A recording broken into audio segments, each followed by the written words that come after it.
One of the things that I was attracted by to the course was the opportunity to be in a unique environment that was very specialist, and I really expected it to be exciting, and it was. We had the opportunity of looking at objects that aren't usually on exhibition, a huge variety of things, and a lot of inside information as to how the museum runs and operates, as well as the time to look at individual artefacts from a huge range of places and a huge range of sources in detail and in time and in person, which makes a huge difference.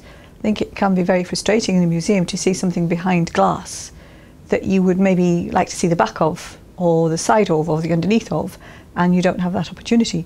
So it was just as exciting as I'd expected it to be.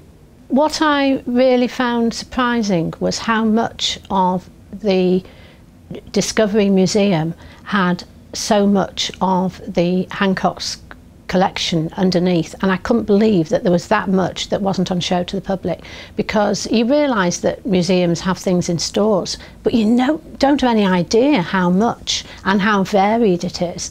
And it was just amazing going to look at the stores and having a look at all the boxes, and there were boxes and boxes and boxes, and you could have spent hours in there opening each box. You wanted to, but you didn't have enough time to do that. And I mean, that was us just visiting. So what it's like for museum staff who do their ordinary work and then don't have the chance to look at everything.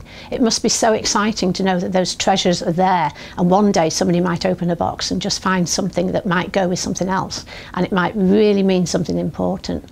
And the very first session we had a coat brought out which was made of sponges, and it was quite big, but what was lovely about it was all the different colours. It was the colour of tea stains and fungi and rust, and it was just like tesserae or dragon scales. It was beautiful and not much known about it, and that was interesting, that museum staff had objects they didn't know everything about. All the information that the museum held was on the acquisition label, which basically said very little. It mentioned a name and a date and a place. It was Captain Collinson, RN, South China Seas, Pescador Islands, August 1853 to August 1855, and that's all they knew about it.